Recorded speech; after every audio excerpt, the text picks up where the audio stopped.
No, I don't feel any pressure.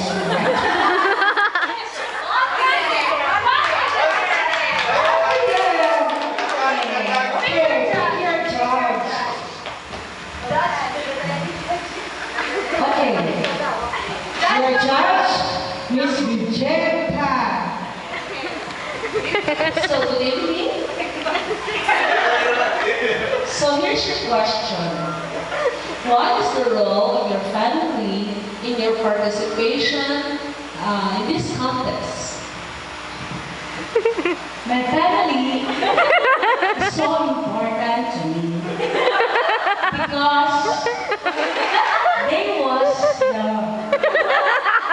there, they was the one. I'm so sorry. Oh my gosh. Wait, hang on.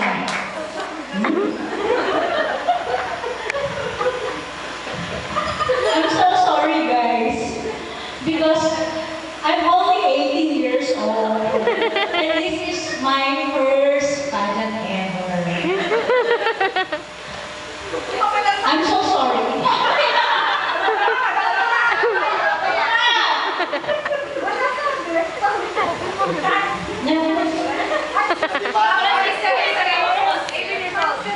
Because this is my first pageant ever.